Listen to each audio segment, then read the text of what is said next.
नमस्कार साथियों। 2 दिन के गैप के बाद आज वापसी कर रहे हैं। तबीयत खराब हो गई थी। गर्मी बहुत ज्यादा पड़ रही है। 47-48 डिग्री तापमान है। लू चल रही है। और अपनी तबीयत का भी ख्याल रखें कि कहीं गर्मी की चपेट में ना आ जाए। आज थोड़ा ठीक फील हो रहा है। तो क्लास शुरू करते हैं। आज संविधान का इति श्री कर देंगे। समाप्त होता है क्या इति श्री का मतलब? यही होना चाहिए मेरे हिसाब से, इति श्री समाप्त होना। तो आज मैं समाप्त करूंगा संविधान को। भाग 5 हम पढ़ रहे थे। हमने भाग 4 में नीति निर्देशक तत्व पढ़े थे। भाग 5 का अध्याय 4 है, ये सुप्रीम कोर्ट को बताता है। भाग 5 का अध्याय 4 किसको बताता है? सुप्रीम कोर्ट को। और भाग 6 का अध्याय 5 आप देखेंगे हाई कोर्ट को बताएगा। अध्याय 6 का भाग 5 का भाग 6 का अध्याय 5 किसको बताएगा? हाई कोर्ट को। तो ये तो इंडिकेट करेगा सुप्रीम कोर्ट को, ये करेगा हाई कोर्ट को। 5 का 4, 6 का 5 सेट कर लेना, याद रहेगा लॉन्ग टर्म के लिए। कभी कभी जैसे इसमें तो नहीं कहता, पर जो आरपीएससी के एग्जाम होते हैं वहां ऐसे क्वेश्चन पूछ लिए जाते हैं कि सुप्रीम कोर्ट का प्रोविजन कहाँ किया गया। तो भाग 5 का अध्याय 4 जो संघ की न्यायपालिका बताता है, 124 से लेकर इसकी रेंज शुरू होगी और ये जाएगा 147 तक। यह सुप्रीम कोर्ट के गठन की बात करेगा। सुप्रीम कोर्ट की स्थापना और गठन कैसा होता है? तो सुप्रीम कोर्ट में शुरू में 1+7 का कोरम हुआ करता था। और अभी के समय पे हम देखें तो एक तो सीजेआई है और 33 जज है सुप्रीम कोर्ट में। तो 1+33 के हिसाब से 34 लोगों से मिलकर सुप्रीम कोर्ट बना है। न्यायाधीशों की नियुक्ति, सुप्रीम कोर्ट के जजों की नियुक्ति किसके द्वारा की जाती है? राष्ट्रपति महोदय के द्वारा की जाती है। ठीक है, राष्ट्रपति अपने हस्ताक्षर और मुद्रा सहित सुप्रीम कोर्ट को के जजों के प्रत्येक जजों को नियुक्ति करेगा और उनकी 65 वर्ष तक की आयु तक वो अपना पद धारण करेंगे। जिस भी उम्र में उनको नियुक्त किया जाता है वहां से 65 वर्ष तक। यही साथ में चर्चा कर लेते हैं कि सुप्रीम कोर्ट में 65 वर्ष रिटायरमेंट की आयु है। हाई कोर्ट की बात करोगे आप तो 62 ईयर पढ़ेंगे। और सब ऑर्डिनेट कोर्ट जिसके लिए आप लोग तैयारी कर रहे हैं, अधीनस्थ न्यायालय जिनको बोला जाता है, चाहे वो डीजे के अंदर हो चाहे सिविल जज के अंदर हो, मतलब जुडिशियल मजिस्ट्रेट फर्स्ट क्लास, या आप सिविल जज बोलते हो जिसको जूनियर सिविल जज, वहां 60 साल की आपकी रिटायरमेंट की एज है। तो तीनों यही चर्चा कर ली। सुप्रीम कोर्ट नियुक्त करता है, किसको नियुक्त कर सकता है उसके संबंध में चर्चा करते हैं कि सुप्रीम कोर्ट के राष्ट्रपति नियुक्त करता है, किसको नियुक्त कर सकता है। तो पहले क्या करता था, राष्ट्रपति को जो भी लगता था सुप्रीम कोर्ट के मुख्य न्यायाधीश से चर्चा करके। पर वर्तमान में 1993 के जो केस लॉज पढ़ते हैं हम, 1993 का स्कोरा वर्सेज भारत का, वहां कॉलेजियम सिस्टम का प्रोविजन कर दिया कि 1+2 का कॉलेजियम होगा। बाद में इंद्री प्रेसिडेंशियल रेफरेंस का केस था जिसमें कॉलेजियम सिस्टम में बदलाव किया कि 1+4 का कॉलेजियम सिस्टम होना चाहिए और वो सिफारिश करेगा। उस सिफारिश को राष्ट्रपति मानने के लिए बाध्य होगा और वो पूर्ण प्रभावी सिफारिश होगी। ऐसा प्रोविजन 1999 के इंद्री प्रेसिडेंशियल रेफरेंस के केस में हुआ। तो वर्तमान में सुप्रीम कोर्ट के जजों की नियुक्ति के लिए कौन सा सिस्टम चलता है? कॉलेजियम सिस्टम चलता है। 1+4 का कॉलेजियम सुप्रीम कोर्ट के जजों का बना होता है। एक सीजेआई, 4 मोस्ट सीनियर जज, वो मिलकर जिसको रिकमेंड कर देते हैं वो व्यक्ति बन जाता है। वहां भी एक विवाद चलता है कि आज तक आप विशेष रूप से देखोगे महिलाओं को कभी रिकमेंड नहीं किया जाता। अब जाके कोई 1-2 सुप्रीम कोर्ट में महिलाएं 2-3 हैं वो पहुंच पाई हैं। एसटी/एससी को नहीं किया जाता, ओबीसी को नहीं किया जाता। जनरल में भी एक विवाद चलता रहता है कि कुछ 2-3 विशेष जाति विशेष के लोग ही सुप्रीम कोर्ट पर कब्जा जमा के बैठे हैं, वो अपने लोगों को सिफारिश करते हैं, वहां आरक्षण प्रणाली और लागू नहीं होती। तो ये कहीं विवाद का विषय है। पर सुप्रीम कोर्ट की अपनी स्वतंत्रता बनी रहती है कि जजों के द्वारा जज चुने जाते हैं, तो राजनीतिक लोग आते नहीं। और इसके लिए 124A बनाया था मोदी जी ने 2015 में कि राष्ट्रीय न्यायिक नियुक्ति आयोग होना चाहिए, नेशनल जुडिशियल अपॉइंटमेंट कमीशन, नजाक जिसको बोला जाता था। तो उसमें एक कमेटी बनी थी जिस कमेटी में लॉ मिनिस्टर होता था सेंट्रल का, सुप्रीम कोर्ट जज होते थे, साथ में और लॉ विभाग का जो भी सचिव वगैरह होते थे, वो लोग मिलकर किसको चुनते थे कि सुप्रीम कोर्ट में जज नियुक्त कौन होगा। और उन्होंने एक भी व्यक्ति नहीं चुना, उससे पहले ही केस आया था supreme court on record association, जिसको स्कोरा वर्सेज भारत संघ कहा जाता है, 16 अक्टूबर 2015 का ये केस था। इसमें जो 99वां संविधान संशोधन था नजाक वाला, उसको असंवैधानिक करार दे दिया और 124 एबीसी अब शून्य हो गई है, असंवैधानिक हो गई है। तो हमें क्या देखना है 124 में कि 1+33 जजों से मिलकर, मतलब 34 लोगों से मिलकर सुप्रीम कोर्ट का गठन होता है, राष्ट्रपति के द्वारा नियुक्त किया जाता है, राष्ट्रपति सीजीआई से परामर्श करता है। आयु अधिकतम 65 वर्ष हो सकती है, 65 वर्ष में रिटायरमेंट की एज है, ठीक है। योग्यता देके कौन सुप्रीम कोर्ट जज बन सकता है, तो सबसे पहले भारत का नागरिक होना चाहिए। दूसरी बात करें तो उसके पास हाई कोर्ट में 5 साल जज के रूप में कार्य करने का अनुभव होना चाहिए। तो हाई कोर्ट में 5 ईयर जज का एक्सपीरियंस, ठीक है, 5 साल तक आप हाई कोर्ट जज रहे हैं, ये एक्सपीरियंस होना चाहिए। या फिर आपने हाई कोर्ट में 10 साल तक आप एडवोकेट रहे हैं, 10 ईयर तक आप एडवोकेट रहे हैं, यह आपको अनुभव होना चाहिए। तो इन सबको मिलू के, या फिर राष्ट्रपति की राय में पारंगत विधि वेता होने चाहिए, कि राष्ट्रपति की राय में आप पारंगत विधि वेता, आपको कानून का बहुत ज्यादा ज्ञान है, तो आपको भी सुप्रीम कोर्ट जज नियुक्त किया जा सकता है। त्याग पत्र किसको देना होगा, तो सुप्रीम कोर्ट जज राष्ट्रपति को अपना त्याग पत्र देगा। अगर सुप्रीम कोर्ट के किसी जज की आयु के संबंध में कोई प्रश्न पैदा होता है, सुप्रीम कोर्ट की जज की आयु के संबंध में कोई भी प्रश्न पैदा होता है, तो संसद विधि द्वारा अवधारित करेगी।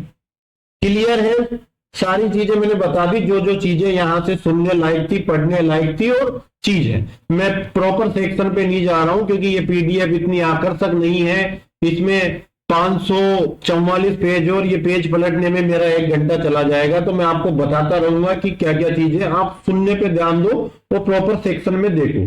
124 का 4 सब क्लोज 4 बताता है हटाने की प्रक्रिया। तो सुप्रीम कोर्ट के जज को हटाने के ग्राउंड देखो। सबसे पहले तो एक तो है साबित कदाचार और दूसरा ग्राउंड है असमर्थता, कि आपके खिलाफ कदाचार को साबित कर दिया जाता है, प्रूव हो जाता है कि आपका आचरण अच्छा नहीं था। कदाचार क्या होता है नीचे स्पष्टीकरण में बता देगा। ये आप डिसेबल हो जाते हैं, असमर्थ हो जाते हो, किसी प्रकार से मानसिक असमर्थता हो सकती है, या विधिक रूप से आप डिसेबल हो गए, तो आपको इन 2 ग्राउंड के आधार पे हटाया जा सकता है। हटाने के लिए संसद का प्रत्येक सदन की कुल बहुमत संख्या का, तो कुल का तो बहुमत, संसद में जितने भी लोग हैं 550, उनका कुल का तो होना चाहिए बहुमत, प्लस उपस्थित और मत देने वालों का 2/3। इसको साधारण रूप से कानून की भाषा में संविधान के लिए बोला जाता है विशेष बहुमत। जहां जहां मैं विशेष बहुमत शब्द यूज करता हूं, उसका मतलब है कि कुल का बहुमत और उपस्थित और मत देने वालों का 2/3 बहुमत, ये होता है विशेष बहुमत। तो आप साबित कदाचार और असमर्थता के आधार पर संसद का प्रत्येक सदन, लोकसभा राज्यसभा दोनों, कुल के बहुमत से उपस्थित और मत देने वाले के 2/3 से उसी सत्र में, ये शब्द यही प्रयोग हुआ संविधान में कि उसी सत्र में रखे जाने पर राष्ट्रपति ने आदेश नहीं किया हो, तो मतलब दोनों से पास होते राष्ट्रपति हटाने का आदेश पारित कर देगा। सेम सेशन में होना चाहिए, ऐसा नहीं कि एक तो बजट सत्र में पास हो गया एक सदन से और 4 महीने बाद दूसरे सदन से पास हुआ, हटा दो। सेम सेशन में दोनों सदनों से इस विशेष बहुमत के साथ पारित होगा, राष्ट्रपति वो आदेश कर देगा हटाने का, उसके द्वारा हटा दिया जाएगा। 4 केस सीक्वेंस से पढ़ते हैं सुप्रीम कोर्ट के लिए। एक तो एसपी गुप्ता भारत संघ का जो 1982 का केस था, कि सुप्रीम कोर्ट के जजों से जो परामर्श होता है उसका मतलब पूर्ण और प्रभावी परामर्श से होता है, इसको मानने के लिए राष्ट्रपति बाध्य नहीं है। ये एसपी गुप्ता के केस में कहा कि जो परामर्श होना चाहिए वो पूर्ण और प्रभावी परामर्श होना चाहिए। जहां 124 के 1 में जो बात करता है, 2 में बात करेगा, राष्ट्रपति सुप्रीम कोर्ट के जज से परामर्श करने के पश्चात ऐसे व्यक्तियों को जो उचित है सुप्रीम कोर्ट जज बनने के लिए उनको नियुक्त करेगा। तो कि वो परामर्श होना चाहिए पूर्ण और प्रभावी, और ऐसे पूर्ण प्रभावी परामर्श को राष्ट्रपति मानने के लिए बाध्य नहीं है, एसपी गुप्ता भारत संघ के केस में कहा गया। पर 1993 में supreme court on record association, जिसको स्कोरा बोला जाता है, वर्सेज भारत संघ के केस में कहा कि जो भी सुप्रीम कोर्ट परामर्श देगा वो मानने के लिए राष्ट्रपति बाध्य है, और पूर्ण और प्रभावी परामर्श बनाने के लिए सुप्रीम कोर्ट के सीजेआई के अलावा 2 लोग और शामिल कर दिए कि ये 3 लोग मिलकर रिकमेंडेशन देंगे ताकि वो पूर्ण और प्रभावी परामर्श हो और उसको राष्ट्रपति माने। तो 3 लोगों का 1+2 का कॉलेजियम सिस्टम 1993 से किया गया था, और बाद में 1999 में आर्टिकल 143 के थ्रू सुप्रीम कोर्ट के पास राष्ट्रपति ने यह सवाल भेजा कि क्या नियुक्ति की प्रक्रिया ठीक है, और वो केस कहलाया था इनरी प्रेसिडेंशियल रेफरेंस केस 1999 का। उसमें कॉलेजियम सिस्टम को और व्यापक बना दिया कि 1+2 का जो कॉलेजियम है उसको 1+4 किया जाता है, तो कॉलेजियम सिस्टम के आधार पर ही नियुक्ति करेगा राष्ट्रपति। कॉलेजियम सिस्टम की जो भी रिकमेंडेशन होगी उसको मानने के लिए बाध्य होगा। पर ये क्या करते हैं कि आज रिकमेंडेशन करी, साल भर पेंडिंग रख लेते हैं। न्यायपालिका बहुत दबाव में काम कर रही है। माननीय बीवाई चंद्रचूड़ महोदय ने आगे पिछले 2 साल में न्यायपालिका का अस्तित्व वापस स्टेब्लिश किया। उससे पहले आपने देखा सुप्रीम कोर्ट के सीजेआई के ऊपर एक लड़की अपना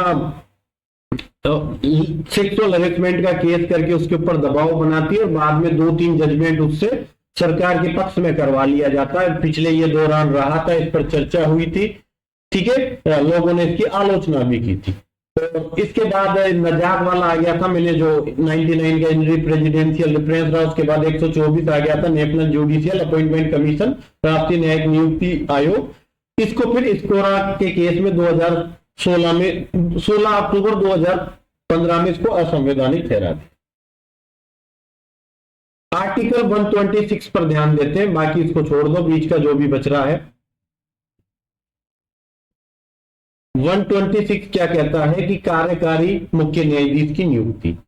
तो जब मुख्य न्यायाधीश का पद रिक्त हो, सुप्रीम कोर्ट के सीजेआई का पद रिक्त हो या एब्सेंट हो, तो राष्ट्रपति सुप्रीम कोर्ट के किसी भी जज को सीजेआई के रूप में नियुक्त कर सकेगा। तो ये एक्टिंग चीफ जस्टिस की नियुक्ति होती है 126 में। हेडिंग सफिशिएंट है, राष्ट्रपति नियुक्त करता है, ध्यान रखना।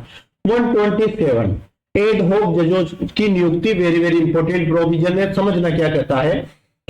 ये फ्रांस से हमने प्रोविजन लिया था एड होक जज बनाने का। फ्रांस में ये प्रथा चलती थी, वहां से हमने लिया कि जब सुप्रीम कोर्ट की जनरल जो बैठक होती है उसमें कोरम पूरा नहीं होता है, गणपूर्ति नहीं होती है, तो उस गणपूर्ति को पूरा करने के लिए राष्ट्रपति के पूर्ण सहमति से सीजेआई किसी भी हाई कोर्ट जज को नियुक्त कर सकता है। जो सुप्रीम कोर्ट की बैठकों में भाग लेगा उसको कहा जाता है तदर्थ न्यायाधीश। तो ठीक है, पर्पज क्या है, कोरम पूरा करने के लिए किसको नियुक्त किया जाएगा, हाई कोर्ट के जज को। प्रेजेंट में जो हाई कोर्ट का सीटिंग जज है उसको नियुक्त करेंगे।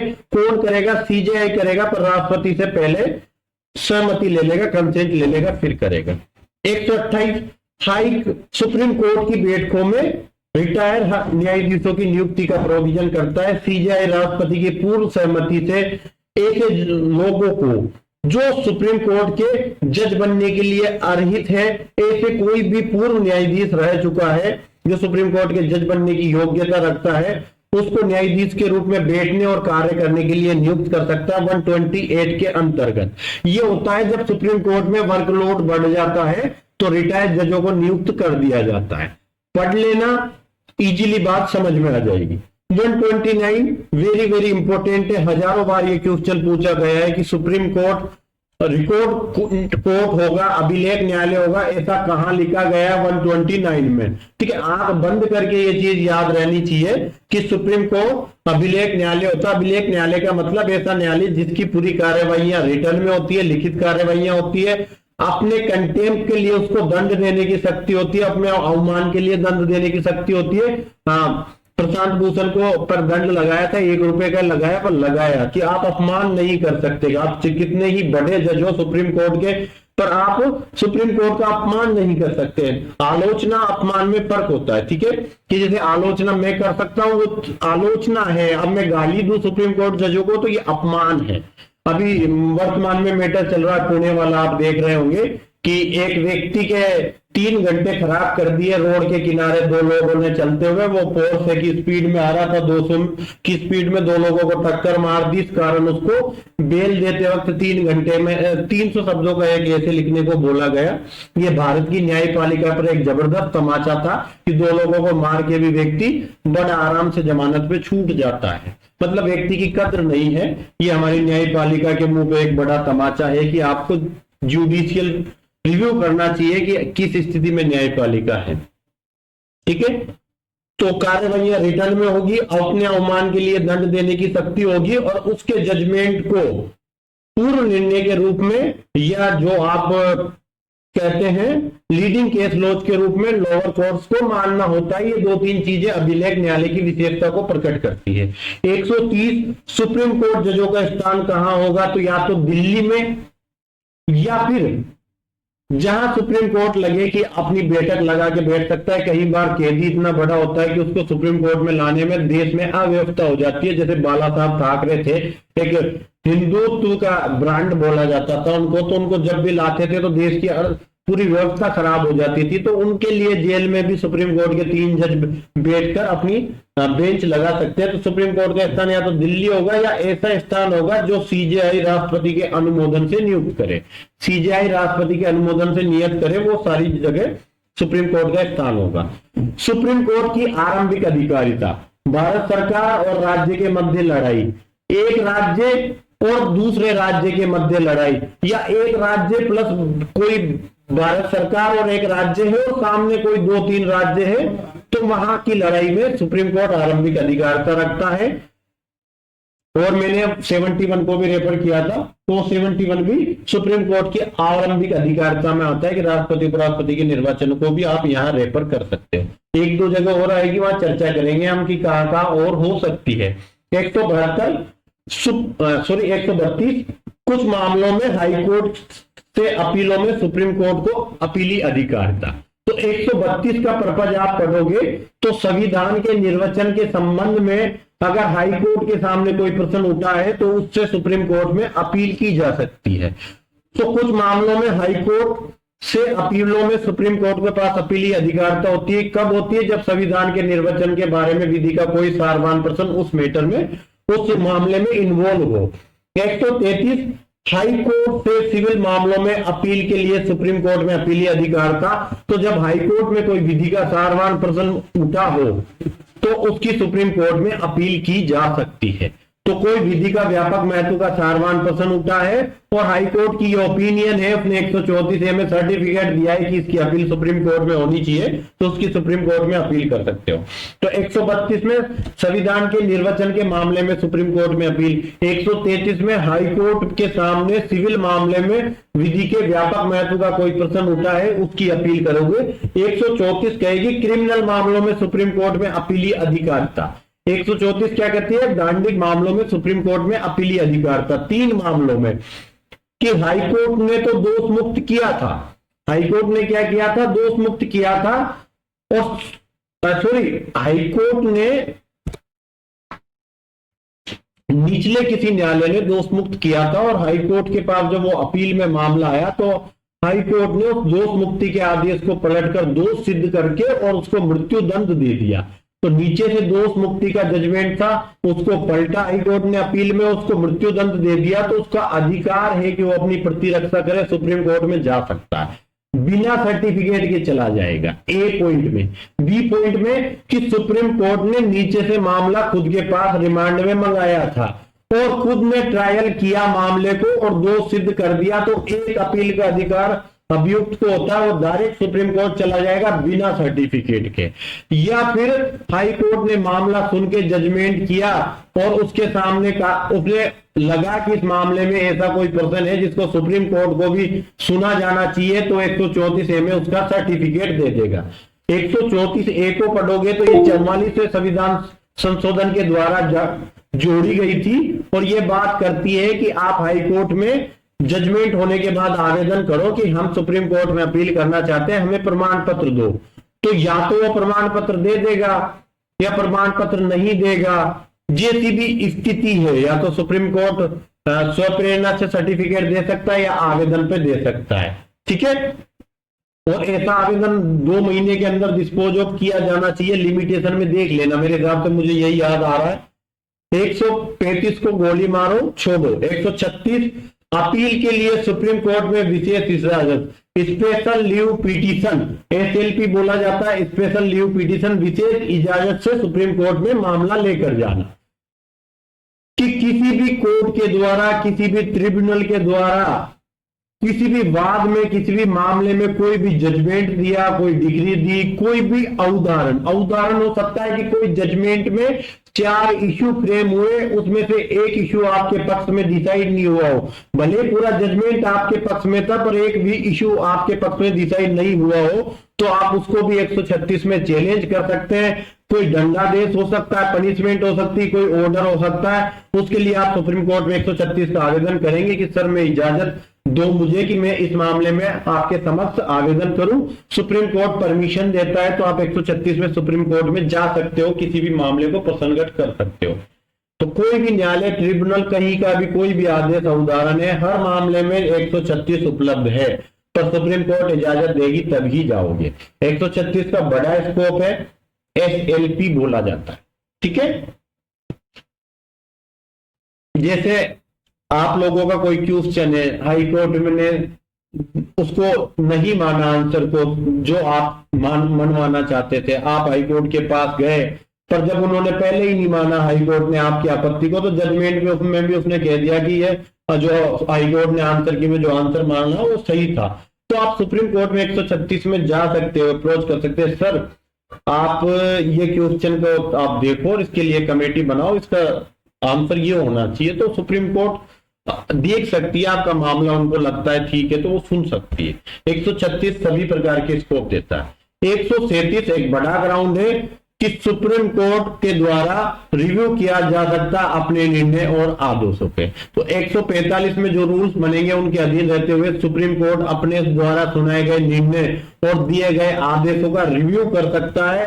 और ये 2 ग्राउंड पैदा करता है कि सुप्रीम कोर्ट अपने द्वारा दिए गए जजमेंट से बाध्य नहीं है, वो जजमेंट को पलट सकता है। कौन सा? Bengal Immunity Company versus Bengal, क्या था? Bengal Immunity Company versus Bengal राज्य था क्या? देखना क्या था, मेरे को एग्जैक्ट केस का नाम याद नहीं आ रहा, जहां की सुप्रीम कोर्ट अपने जजमेंट को मानने के लिए बाध्य नहीं है। तो उसका ग्राउंड 137 से आता है। दूसरा ग्राउंड आप क्यूरेटिव पिटीशन का नाम सुनते हैं, जिसमें सुप्रीम कोर्ट के अंतिम जजमेंट को, जो उसका फाइनल डिसीजन होता है, जिसके खिलाफ कोई उपचार उपलब्ध नहीं है, तो सुप्रीम कोर्ट का मोस्ट सीनियर 2 जज या आप महान्यायवादी के साइन लेकर आप उसको क्यूरेटिव पिटीशन के द्वारा प्रसंगत कर सकते हो। जहां कोई विकल्प नहीं होता वहां भी क्यूरेटिव पिटीशन सुप्रीम कोर्ट में लगती है। तो उसका भी ग्राउंड अगर देखें, आधार देखें, तो आर्टिकल 137 ही होता है कि सुप्रीम कोर्ट अपने जजमेंट को रिव्यू कर सकता है, बाध्य नहीं होता अपने जजमेंट से। 137 हेडिंग के रूप में सीधा सीधा आपको पेपर में देखने को मिलेगा, अच्छे से याद करके जाना। 138 कि सुप्रीम कोर्ट की अधिकारिता में कौन वृद्धि कर सकता है? तो संसद विधि द्वारा। हेडिंग देखिए, एक शब्द पकड़िए, संसद विधि द्वारा अपनी अधिकारिता बढ़ा सकती है। अपनी नहीं मतलब सुप्रीम कोर्ट की अधिकारिता बढ़ा सकती है। आगे बढ़ते हैं, थोड़ा स्पीड बढ़ाते हैं। 139 बात करेगा कुछ रिट निकालने की सुप्रीम कोर्ट की शक्ति। क्या क्या रिट निकाल सकती है सुप्रीम कोर्ट? तो सुप्रीम कोर्ट को कहा गया कि आप केवल और केवल क्या कर सकते हैं? तो सुप्रीम कोर्ट को कहा गया आर्टिकल 32 में कि मूल अधिकारों के प्रवर्तन के लिए ही रिट निकाल सकते हैं। पर 139 कहती है कि जैसे हाईकोर्ट के पास भी अन्य अधिकारों के प्रवर्तन के लिए रिट निकालने की शक्ति है, एनफोर्समेंट के लिए रिट जारी कर सकती है, उसी प्रकार संसद विधि द्वारा पावर दे सकता है सुप्रीम कोर्ट को भी कि आप आर्टिकल 32 में जो मूल अधिकारों में वर्णित प्रयोजन थे उनसे भिन्न भी किन्हीं प्रयोजनों के लिए, अदर किसी भी लीगल राइट्स के लिए आप 5 प्रकार की रिट निकाल सकते हैं। हेबियस कॉर्पस, मंडामेस, प्रोहिबिशन, है ना, क्यू वारंटो और सर्टियोराइट, 5 प्रकार की रिट आप जारी कर सकते हैं।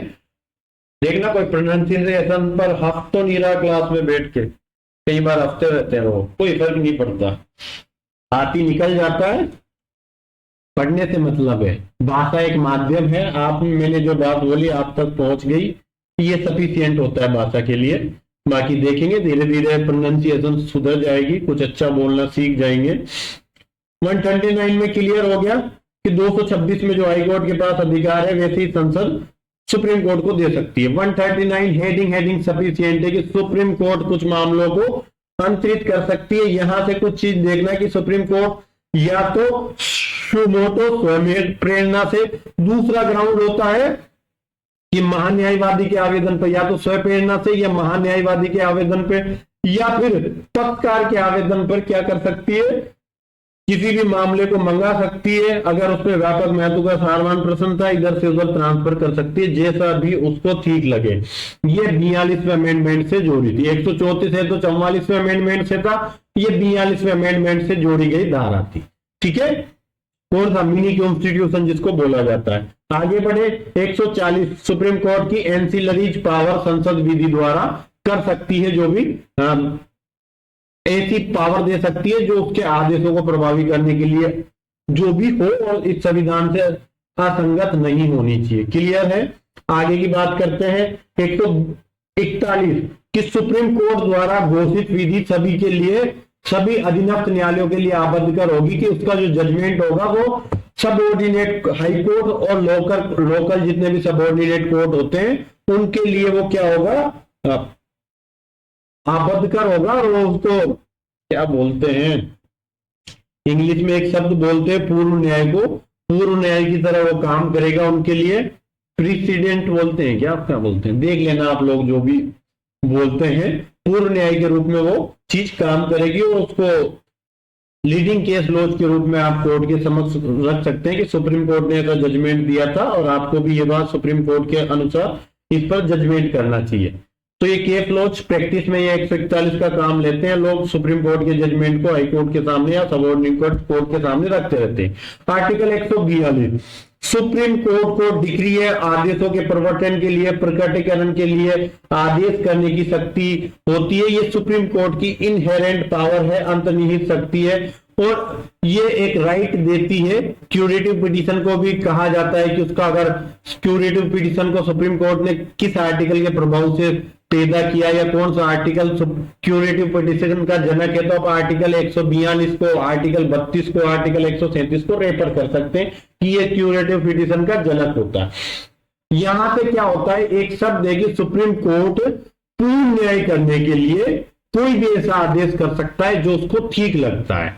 ठीक है, तो किसी वाद या विषय में पूर्ण न्याय करने के लिए, एब्सोल्यूट जस्टिस करने के लिए, जैसा अयोध्या वाला जो मामला था, बाबरी मस्जिद केस बोलो चाहे अयोध्या का मामला देख लो, वहां क्या था कि आप पहले जो इलाहाबाद हाईकोर्ट का जजमेंट आया था वो पोजीशन के आधार पे आया था और पोजीशन के आधार पे उस राम जन्मभूमि वाली जो जगह थी उसको 3 भागों में बांट दिया। एक बाबरी मस्जिद को दे दी, एक रामलला विराजमान को दे दी और एक जो हिंदू अखाड़ा था जो भी था उस अखाड़े को वो दे दी गई। 3 लोगों को जमीन बांट दी, किस आधार पे, पोजीशन के आधार पे, क्योंकि सिविल लॉ यही कहता है कि हर 10 में से 9 बार पोजीशन को सही माना जाएगा, उसके आधार पे जजमेंट दे दिया गया।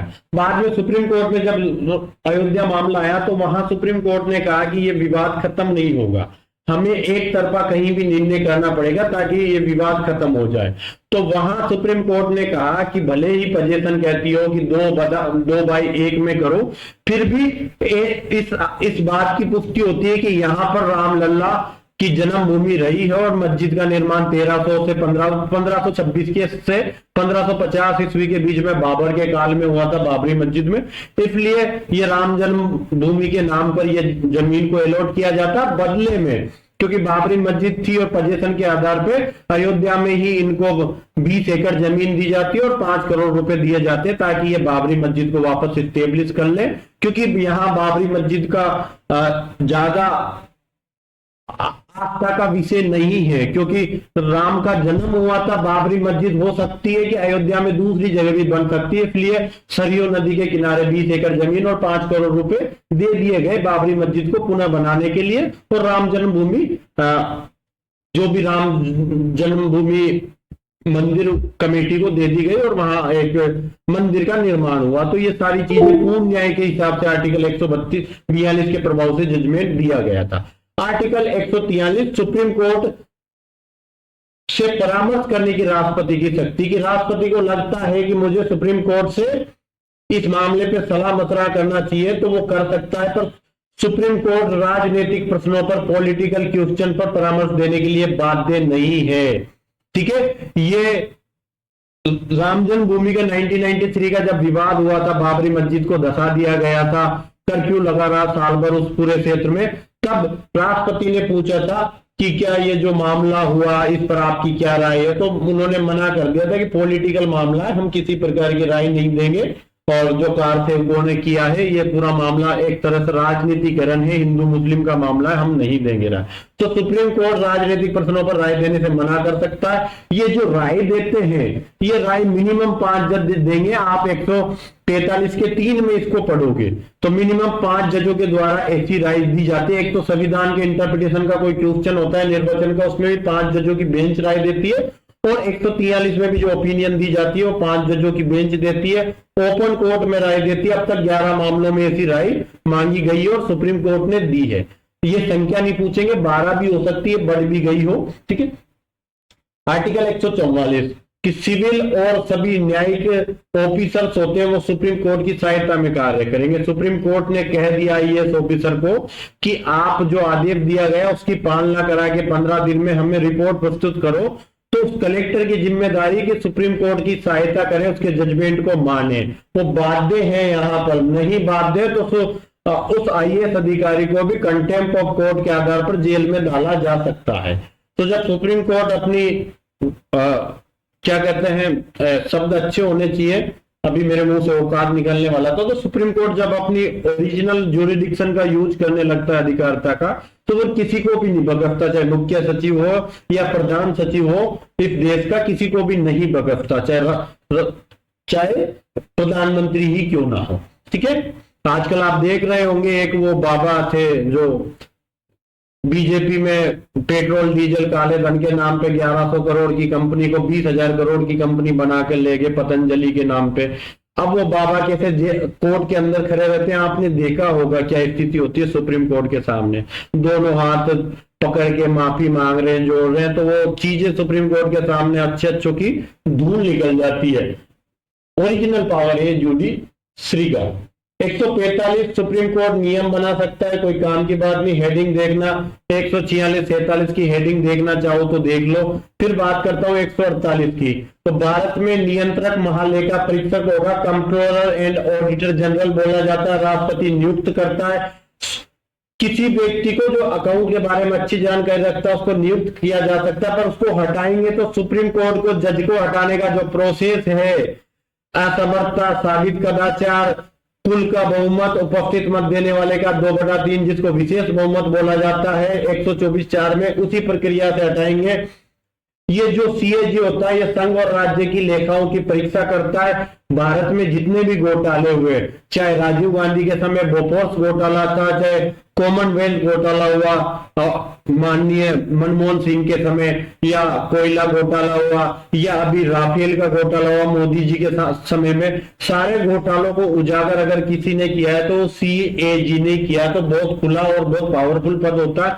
आजकल ये भी कहीं ना कहीं राजनीतिक विचारधारा के लोग नियुक्त होने लग गए, तो अब इस पद का थोड़ा महत्व कम हो गया पिछले कुछ समय से।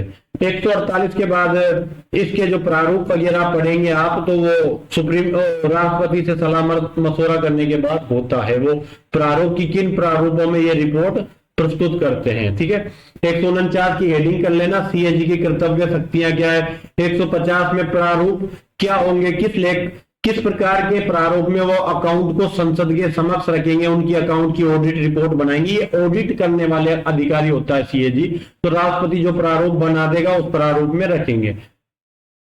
और ऐसे जो भी राज्य संघ की लेखाओं के संबंध में, वहां के अकाउंट के संबंध में ऑडिट की है तो संसद के समक्ष रखेंगे, राष्ट्रपति के समक्ष रखा जाएगा, राष्ट्रपति संसद में रखवाएगा। राज्य के समक्ष, राज्य के अकाउंट का अगर ऑडिट किया है तो राज्यपाल के समक्ष रखेंगे, राज्यपाल उसको राज्य के विधान मंडल के समक्ष, स्टेट लेजिस्लेटिव के समक्ष रखा जाएगा, रखवाएगा। 152 वापस आपको बताएगा राज्य की परिभाषा है ना, राज्य की परिभाषा हमने कहाँ पढ़ी थी, वापस चर्चा करता हूं। आर्टिकल 12, आर्टिकल 36, आर्टिकल 152, 3 बार होगी, एक और बार आएगी, 4 बार पढ़ेंगे राज्य को और 4 बार पढ़ेंगे निर्वचन को। कि 4 बार तो निर्वचन को परिभाषित किया है, मतलब 4 सेक्शन की हेडिंग है निर्वचन, 4 सेक्शन में राज्य को परिभाषित किया गया है। चलो आगे बढ़ते हैं। 153 क्या कहता है, राज्य का राज्यपाल होगा। तो प्रत्येक राज्य का एक राज्यपाल होगा, पर यहां पर 7वें संविधान संशोधन के अधीन यह परंतु जोड़ा गया कि एक ही व्यक्ति को 2 या 2 से अधिक राज्यों का राज्यपाल नियुक्त किया जा सकेगा। 7th अमेंडमेंट से यह बात जोड़ी। राज्य की एग्जीक्यूटिव पावर राज्यपाल महोदय में नियुक्त होगी और राज्यपाल सोने की पिंजरे में बैठी हुई चिड़िया, ऐसा सरोजिनी नायडू ने कहा था राज्यपाल के लिए। और राज्यपाल की नियुक्ति कौन करता है, जैसे राष्ट्रपति का तो निर्वाचन पढ़ा था हमने, निर्वाचन मंडल पढ़ा था कि कौन मिलकर राष्ट्रपति को चुनता है, पर यह राज्यपाल की नियुक्ति के बारे में पढ़ेंगे। तो राज्यपाल को राष्ट्रपति अपने हस्ताक्षर और सील के द्वारा अपॉइंट करेगा। तो यहाँ राज्यपाल की नियुक्ति किसके द्वारा की जाएगी, राष्ट्रपति महोदय के द्वारा की जाएगी। कौन बन सकता है, तो 33 साल से अधिक आयु का हो, भारत का नागरिक हो, वो कोई भी राज्यपाल बन सकता है। और सबसे बेवकूफ व्यक्ति को राज्यपाल बनाया जाता है ताकि वो अपनी पावर का मिसयूज ना कर सके, अपनी पावर को ना जान सके और उसका यूज ना कर सके। सही मिसयूज करवाते रहते हैं उससे कि भाई यहां साइन कर दे। प्रसाद प्रियन के सिद्धांत पे काम करता है कि जब तक राष्ट्रपति चाहेगा, जब तक पद पे रहेगा, और ऐसा मैक्सिमम 5 साल तक पद होल्ड कर सकता है, पर 5 साल से पहले भी राष्ट्रपति उसको हटा सकता है। तो राष्ट्रपति के प्रसाद पर्यंत पद धारण करता है या 35 साल तक पद, 5 साल तक पद धारण करेगा, मिनिमम 35 साल, भारत का नागरिक उसकी योग्यता होनी चाहिए, और राष्ट्रपति महोदय को अपना त्याग पत्र सौंप देगा, अपना इस्तीफा सौंप देगा। राज्यपाल हाई कोर्ट के सीजे के सामने शपथ ग्रहण करता है। किसके सामने शपथ ग्रहण करेगा, हाई कोर्ट के चीफ जस्टिस के सामने शपथ ग्रहण करेगा। और हाई कोर्ट का सभी जस्टिस राज्यपाल के सामने शपथ ग्रहण करते हैं, वाइवा वर्षा चलता है। उसके बाद आप 161 देखना, 161 बताएगा। अच्छा, मैं अब ये जो आपकी स्क्रीन दिख रही है इस पर मैं ज्यादा चीजों पे चर्चा नहीं करूंगा, मैं थोड़ा स्पीडली इस चीज को पढ़ाना चाहता हूं क्योंकि राज्य के प्रोविजन ज्यादा महत्व नहीं रखते। आप मेरी बात सुनना और उसको देखते रहना, मैं आर्टिकल बोलते हुए पढ़ाऊंगा। 161 बात करेगा कि समा आदि की या कुछ मामलों में दंडादेश का निलंबन, परिहार, लघुकरण की राज्यपाल की शक्ति 72 में जो राष्ट्रपति की थी वही 161 में राज्यपाल के पास पावर है। पर राज्यपाल डेथ पनिशमेंट को, मृत्यु दंडादेश को समा नहीं कर सकता और सेना न्यायालय के जजमेंट को या उसके द्वारा दिए गए निर्णयों पर राज्यपाल की पावर यूज नहीं की जा सकती। राष्ट्रपति को ये 2 पावर एक्स्ट्रा थी। 163 है कि राज्यपाल को असिस्ट करने के लिए, उसको एडवाइस देने के लिए एक मंत्री परिषद का गठन किया जाता है। उस मंत्री परिषद का प्रधान मुख्यमंत्री होता है। राज्यपाल उस मंत्री परिषद की सलाह के अनुसार कार्य करता है, तो उसकी सलाह को वापस लौटा सकता है, पर वापस अगर वही सलाह मिलती है दोबारा तो फिर मानने के लिए बाध्य होता है। सेम एज 74 में पढ़ा था, वैसा के वैसा ही है। 164 मंत्रियों के संबंध में स्पेशल प्रोविजन की बात करेगा 164 कि सीएम और मिनिस्टर्स की अपॉइंटमेंट कौन करता है, राज्यपाल के द्वारा किया जाता है।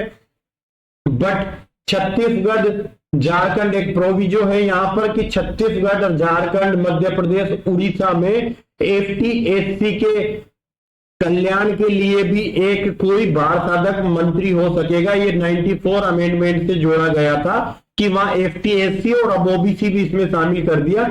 इन तीनों प्रकार के जो एक समुदाय है, इनके कल्याण के लिए, कल्याण का मतलब होता है वेलफेयर के लिए, एक बाढ़ साधक मंत्री होगा जो इनको विशेष रूप से डील करेगा, इनके वेलफेयर के कार्यों को।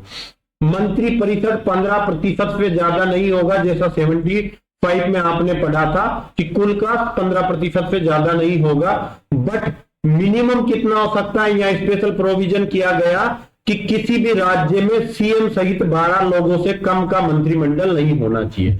तो एक तो हो सकता है आपका सीएम, प्लस 11 मिनिस्टर मिनिमम होने चाहिए। 11 मंत्री लिख देता हूं, 11 मंत्री कितने होने चाहिए? 11 मंत्री मिनिमम। न्यूनतम बता दिया, मैक्सिमम तो 15% होगा। कितना होगा मैक्सिमम? 15%। पर न्यूनतम के लिए बोल दिया कि 1+11 मंत्री, मतलब टोटल 12 लोग होने चाहिए सीएम सहित मंत्रिमंडल में न्यूनतम।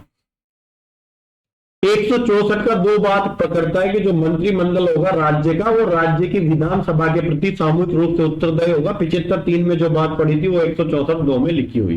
राज्य में भी महान्यायवादी के समान एक पद होता है, महाधिवक्ता, जिसको एडवोकेट जनरल बोला जाता है। राज्यपाल अपॉइंट करता है। सुप्रीम कोर्ट के जज के समान योग्यता होनी चाहिए जिस भी व्यक्ति को अपॉइंटमेंट कर रहे हैं, पर हटाने के लिए कोई विशेष योग्यता नहीं है, कभी भी हटाया जा सकता है। 168 राज्य के विधानमंडलों का गठन कैसे किया जाएगा?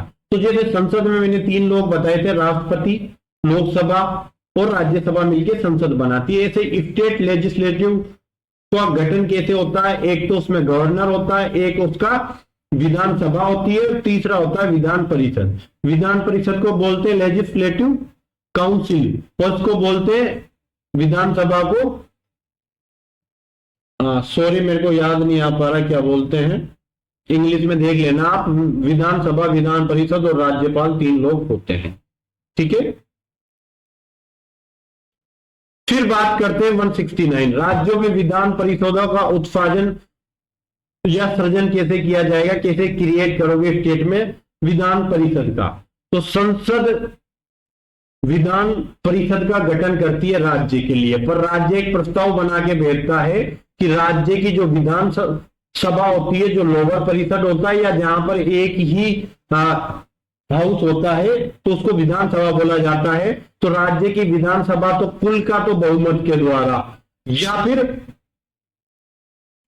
उपस्थित और मत देने वालों के 2/3 बहुमत द्वारा पारित विधेयक के द्वारा एक प्रस्ताव पारित करके संसद के समक्ष भेजती है, और संसद उस पर साधारण बहुमत से उसको पारित कर देती है। तो राज्य में विधानसभा का, विधान परिषद का उत्साधन या सृजन होता था। 169 को पढ़ लेना। और जब मैं आर्टिकल 4 पढ़ा रहा था, मैंने बोला था कि आर्टिकल 4, 169, 312 में जो all India judicial service AIJS का गठन किया जाता है, वहां साधारण बहुमत से संसद उसको पारित करती है गठन को। 170 विधानसभा में अधिकतम कितने सदस्य हो सकते हैं? 500 हो सकते हैं। और न्यूनतम कितने हो सकते हैं? तो न्यूनतम की बात करें तो ये मैं बात कर रहा हूं विधानसभा की, तो विधानसभा में अधिकतम की बात करें तो होंगे कितने? 500, और न्यूनतम की बात करें तो होंगे 60। पर 2 राज्य या 60 से कम है, मैं उनका नाम याद नहीं कर पा रहा हूं इस समय कि कहां है। एक तो यही देखना जो ईस्ट के 7 स्टेट्स हैं उनमें से ही है, और एक गोवा में 40 है। गोवा में 40 नहीं 30 भी हो सकते हैं, देखना 40 या 30 है विधानसभा के सदस्य। तो सभी जगह अधिकतम 500 MLA हो सकते हैं विधानसभा में, न्यूनतम 60 हो सकते हैं। 2 राज्य अपवाद में, हमसे अपवादिक राज्य नहीं पूछे जाएंगे, ठीक है। उसके बाद विधान परिषद की बात करते हैं। अगर विधानसभा में सबसे ज्यादा पूछे तो आप यूपी को देखना, यूपी के अंदर 500 में जैसे सबसे ज्यादा 500 हो सकते हैं, पर यहाँ भारत के अंदर यूपी में सबसे ज्यादा है 403 होने चाहिए। देख लेना 403 यूपी में, या 404 है, 403 होंगे मेरे हिसाब से। तो 171 विधान परिषद में कितने मेंबर होंगे? तो जितना भी जिस राज्य में विधानसभा के सदस्य हैं, उस विधानसभा के विधानसभा का 1/3 सदस्य मिलकर विधान परिषद का गठन करेंगे। जैसे राजस्थान में 200 MLA है विधानसभा में, कितने राजस्थान में? 200 MLA है, तो इसका 1/3% सदस्य मिलकर विधान परिषद का गठन करेंगे। जैसे 200 का 1/3 करूं तो मैं होगा ये 167 हो जाएगा, ठीक है।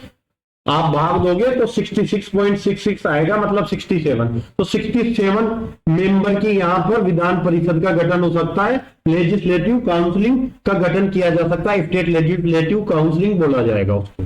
और इन 67 में से कौन कौन से सदस्य होंगे कि इनमें से 1/3 सदस्य तो लोकल बॉडी के मेंबरों के द्वारा वोटिंग से चुने जाएंगे, 1/3 मेंबर 1/3 मेंबर MLA के द्वारा चुने जाएंगे, बाकी 1/12 मेंबर्स ऐसे स्टूडेंट जिनको ग्रेजुएशन किए 3 साल का अनुभव हो चुका है ग्रेजुएशन करके, वो लोग वोटिंग करेंगे। 1/12 जो टीचर रहा है और 3 साल का अनुभव उसको टीचर के रूप में हो गया, उनके वोटिंग के द्वारा, और 1/6 मेंबर गवर्नर के द्वारा अपॉइंट किया जाता है, जो विज्ञान, कला, समाज सेवा, साहित्य के और सहकारी आंदोलन के क्षेत्र में ज्ञान रखने वाला हो। जैसे वहां 4 ग्राउंड पढ़े थे आपने, जहां आप राज्यसभा में 12 मेंबरों को राष्ट्रपति अपॉइंट कर रहा था, यहां राज्यपाल करता है कितने मेंबरों को? राज्यपाल करता 1/6 मेंबरों को। जैसे यहाँ 67 है, इसका 1/6 देखेंगे तो 11 मेंबरों को कौन करेगा? 11 मेंबर को अपॉइंट, मनोनीत करेगा, इसको बोला जाएगा नॉमिनेट। तो 11 मेंबरों को नॉमिनेट करेगा।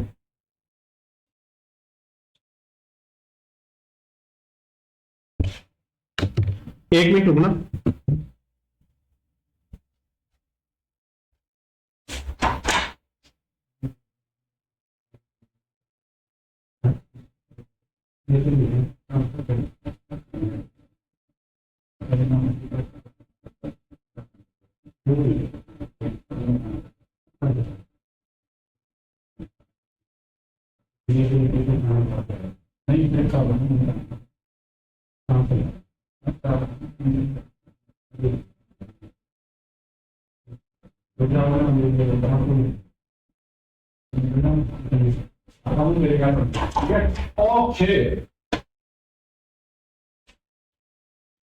हाँ चलो आगे बढ़ते हैं।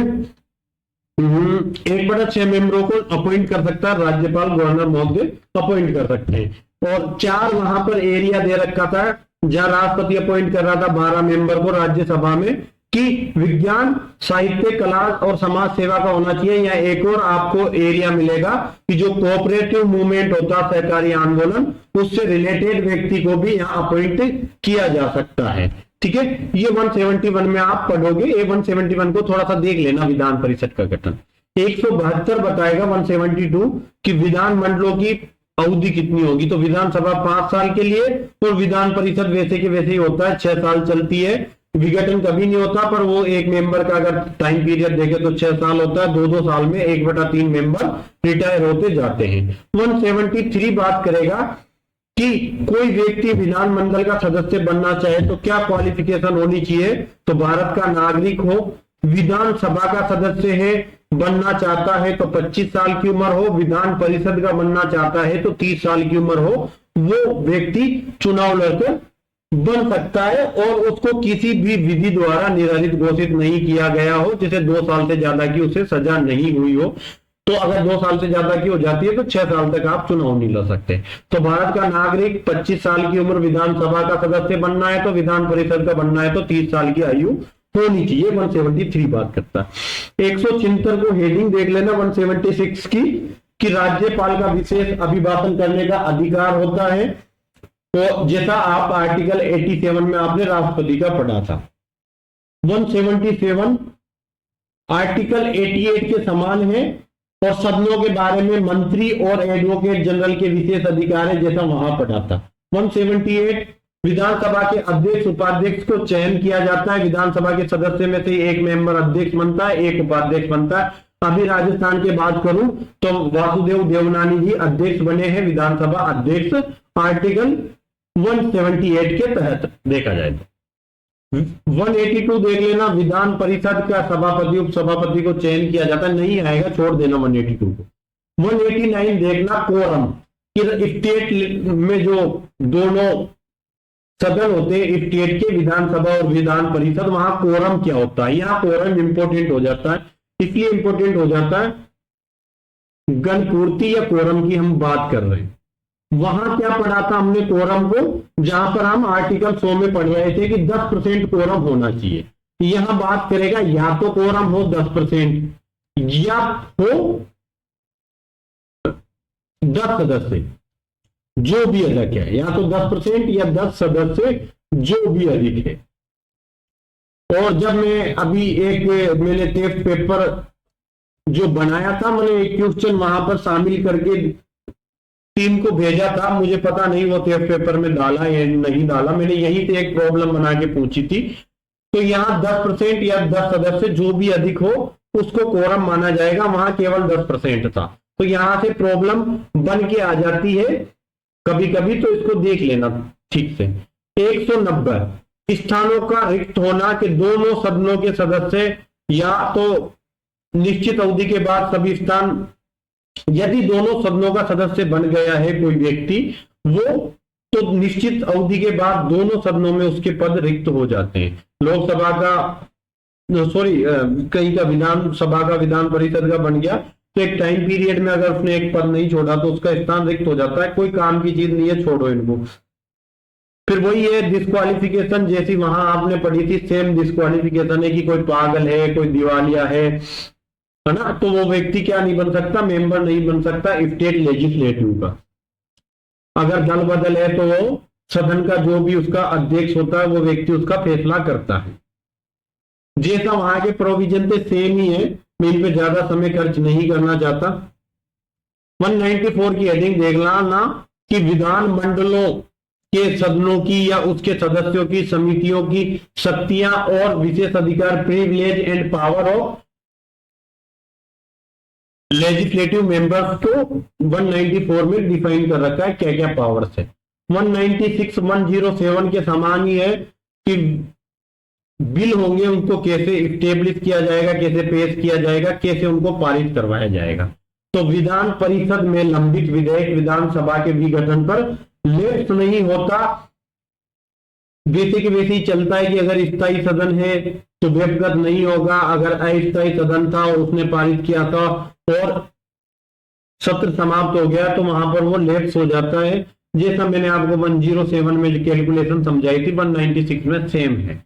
197 धन विधेयकों से बिल विधेयकों के बारे में विधान परिषद की शक्तियों पर निर्बंधन लगाता है। बिल्कुल मत देखना, मेंस के अकॉर्डिंग देखेंगे इसको, यहां नहीं पूछा जाएगा। 197 छोड़ देना 197 को। 198 धन विधेयकों के संबंध में विशेष प्रक्रिया 109 वाली 198 में पढ़ने को मिलेगी। 199 110 के समान है कि धन विधेयकों को डिफाइन किया गया है 199 में।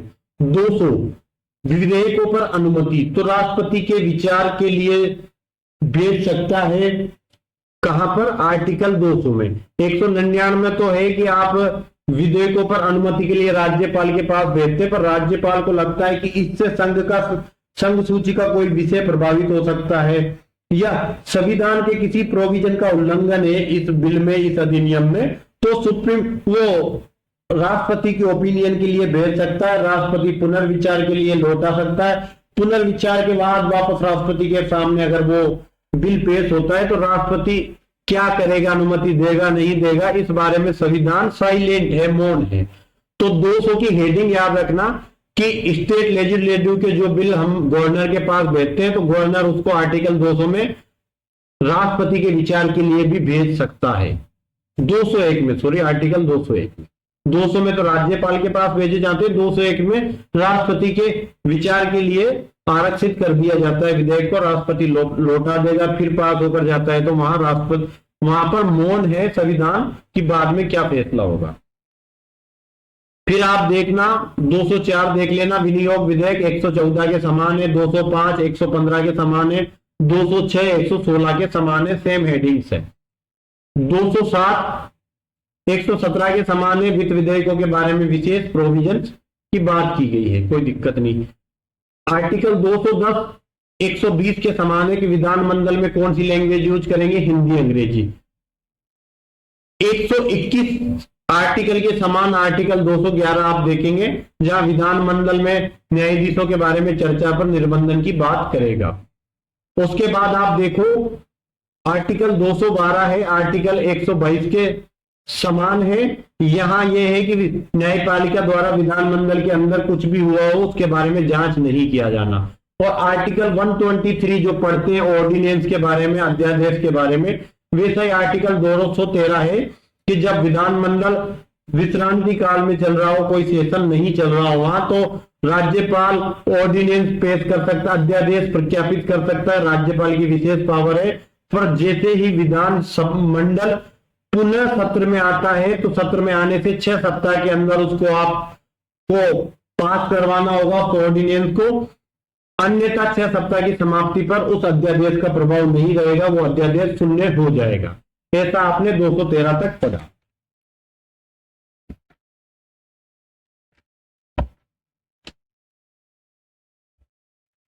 बड़ा मुश्किल काम है कि एनर्जी लेवल डाउन है, आगे काफी कुछ बोलना है। मैं आज खत्म करना चाहता हूं, कैसे भी करके हम इसको समाप्त करें। चलो एक बार हाईकोर्ट और पढ़ लेते हैं, फिर ब्रेक लूंगा मैं थोड़ा सा आधे घंटे का, फिर बैक टू बैक एक और क्लास लेके अपलोड करवाएंगे, ठीक है। आर्टिकल 214 बात करता है कि राज्यों के लिए हाईकोर्ट होगा, प्रत्येक राज्य के लिए एक हाईकोर्ट होना चाहिए। आर्टिकल 231 बात करेगा कि 2 या 2 से अधिक राज्य के लिए एक हाईकोर्ट हो सकता है। अपवाद है 214 का 231। तो 214 क्या कह रहा है, प्रत्येक राज्य के लिए एक हाईकोर्ट होना चाहिए। तो आर्टिकल 231 कहेगा 2 या 2 से अधिक राज्यों के लिए एक हाईकोर्ट हो सकता है, जैसे पंजाब और हरियाणा के लिए एक ही हाईकोर्ट है। आर्टिकल 215 हाईकोर्ट अभिलेख न्यायालय होगा, जैसा 129 में सुप्रीम कोर्ट था, ऐसे आर्टिकल 215 में हाईकोर्ट अभिलेख न्यायालय हो।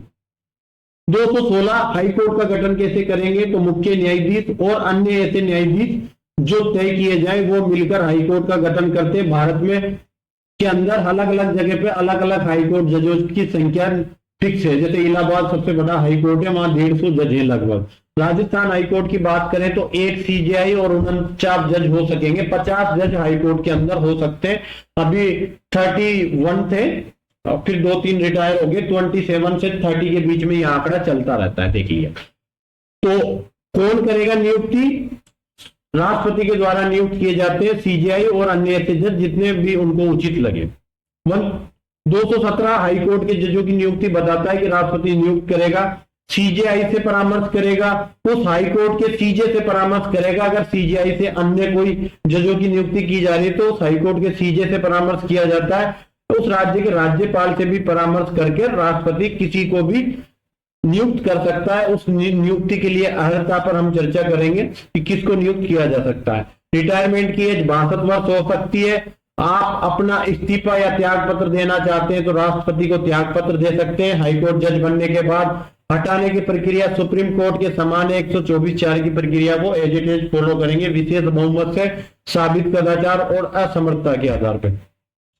सुप्रीम कोर्ट जज बनना हो तो आप पहले भारत का नागरिक होना चाहिए, साथ में आपने या तो 10 साल तक जज के रूप में काम किया है, तो डीजे आरजेएस किसी भी रूप में आपने 10 साल तक काम किया है। पर जो आप रूल पढ़ेंगे वहां डीजे का प्रोविजन कर रखा है रूल्स में, और 10 साल तक आपने, या फिर आप भारत के नागरिक और 10 साल में तक आपने हाईकोर्ट में एडवोकेट के रूप में काम किया है, तो आपको हाईकोर्ट जज बनाया जा सकता है।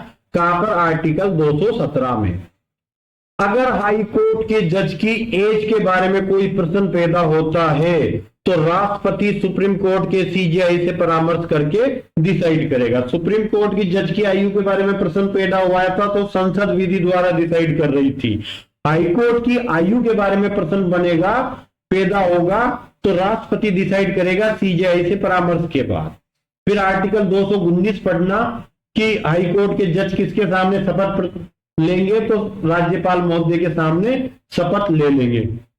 आर्टिकल 220 स्थायी जज रह लिया आप हाईकोर्ट के, तो आपको लीगल बिजनेस करने, विधिक व्यवसाय करने पर आपके रेस्ट्रिक्शन लगा दिया जाता है कि आप उस हाईकोर्ट में, उसके सबऑर्डिनेट कोर्ट में किसी प्रकार की प्रैक्टिस नहीं कर सकते, पर अन्य हाईकोर्ट और सुप्रीम कोर्ट में प्रैक्टिस कर सकते हो हाईकोर्ट जज रहने के बाद भी।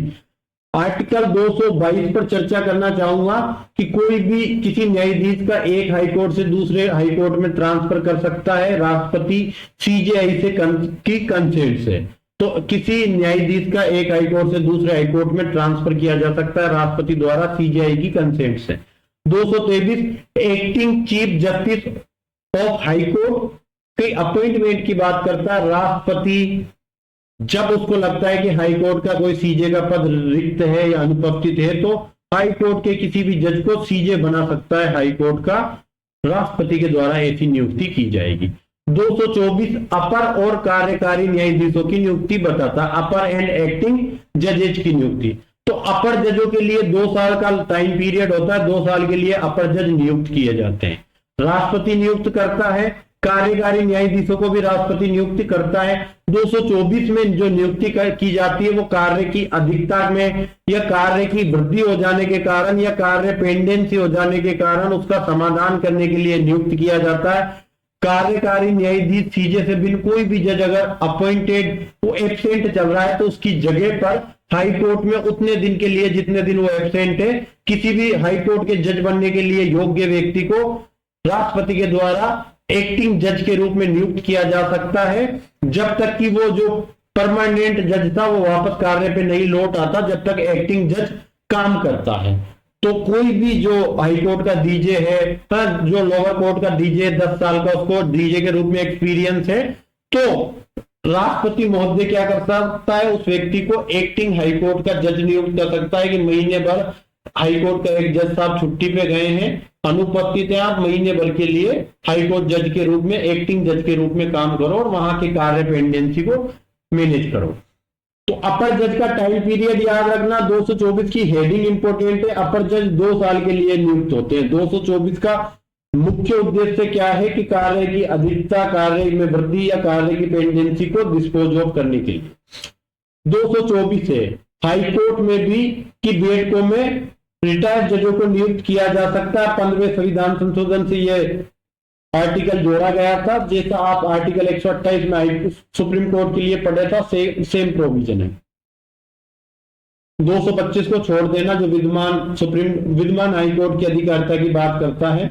226 कुछ रिट निकालने की शक्ति, तो जैसा आर्टिकल 32 में सुप्रीम कोर्ट रिट निकालता था वैसे के वैसे ही 226 में हाई कोर्ट मूल अधिकारों को इन्फोर्स करने के लिए साथ ही साथ अदर कोई लीगल राइट्स है उनको इन्फोर्स करने के लिए रिट या फाइनल ऑर्डर पारित कर सकता है पीड़ित पक्षकार की किसी भी एप्लीकेशन पर। और अगर ऐसा ऑर्डर एक्स पार्टी सुन के हाई कोर्ट ने डिसाइड किया है तो हाई कोर्ट उसको 2 सप्ताह के अंदर निपटाएगा। ऐसा प्रोविजन एक बार 226 पढ़ लेना ठीक से।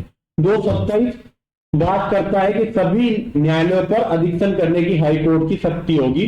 तो हाई कोर्ट अपने सबऑर्डिनेट कोर्ट के सभी न्यायिक कार्यों का अधिक्षण कर सकते हैं कि कितने कार्य पेंडेंसी है। ये न्यायिक कार्यों का अधिक्षण है कि सबऑर्डिनेट कोर्ट में कैसे काम किया जा रहा है, कितना कार्य पेंडिंग है, कितने केस हैं, उनको सबको इंस्पेक्शन करने की हाई कोर्ट के पास पावर है। अपने सभी सबऑर्डिनेट कोर्ट और ट्रिब्यूनल का अधिक्षण कर सकता है 227 में। यहां से पता लगता है कि ट्रिब्यूनल भी हाई कोर्ट के सबऑर्डिनेट होती है। 228 कुछ मामलों का सबऑर्डिनेट कोर्ट से हाई कोर्ट को अंतरण किया जा सकता है। आर्टिकल 228 में हाई कोर्ट सबऑर्डिनेट कोर्ट से मामला अपने पास मंगा सकता है अगर उसमें संविधान के इंटरप्रिटेशन का कोई प्रश्न अंतर्वलित है, इन्वॉल्व है। 230 हाई कोर्ट की अधिकारिता को यूटी तक आप विस्तार कर सकते हैं कि एक हाई कोर्ट के अंदर कोई यूटी को भी शामिल कर सकते हैं। जैसे कल अंडमान निकोबार द्वीप समूह यूटी है भारत का, उस यूटी के ऊपर अगर देखो कि वहां यूटी के लिए कोई हाई कोर्ट नहीं है तो कलकत्ता हाई कोर्ट की ज्यूरिडिक्शन को यूटी है जो अंडमान निकोबार वहां तक फैला रखा है कि कलकत्ता हाई कोर्ट अंडमान निकोबार के संबंध में सभी मामले डील करेगा और अंडमान निकोबार के लिए कलकत्ता हाई कोर्ट को ही उसका स्वयं का हाई कोर्ट माना जाएगा। तो हाई कोर्ट की अधिकारिता का संघ राज्य क्षेत्र तक विस्तार कर सकता है। कौन करेगा? संसद करेगी विधि द्वारा 230 में। 231 में 2 या 2 से अधिक राज्यों के लिए एक हाई कोर्ट हो सकता है। जैसे पंजाब हरियाणा के लिए एक हाई कोर्ट है, संसद विधि द्वारा कर सकती है। शपथ कौन दिलाएगा? कौन का राज्यपाल दिलाएगा? तो जिस जगह पर हाई कोर्ट का मुख्य स्थान है वो किस राज्य के अंदर आता है उस राज्य का राज्यपाल शपथ दिलाएगा। क्लियर है? 229 पे चर्चा नहीं की थी। 229 बात करता है कि हाई कोर्ट के अधिकारी और सेवकों को अपॉइंट कौन करेगा, तो हाई कोर्ट के सीजे के द्वारा सभी हाई कोर्ट ऑफिसर और उसके जो कर्मचारी होता है उनका नियुक्ति किया जाएगा। 233 बात करते हैं डिस्ट्रिक्ट जजों की नियुक्ति, जिला न्यायाधीशों की नियुक्ति राज्यपाल के द्वारा की जाती है। ऐसा व्यक्ति जिसको 7 साल तक अधिवक्ता के रूप में अनुभव हुआ उसको जिला न्यायाधीश के रूप में नियुक्त किया जा सकता है। एग्जाम लगता है एडीजे कैडर का या डायरेक्ट इंटरव्यूज वगैरह होते हैं। जो भी डीजे कैडर के आप लोग एग्जाम देते हैं आपको सारे रूल्स मालूम है। तो 7 साल का अनुभव होना चाहिए एडीजे का एग्जाम देने के लिए, याद रखना 233 में।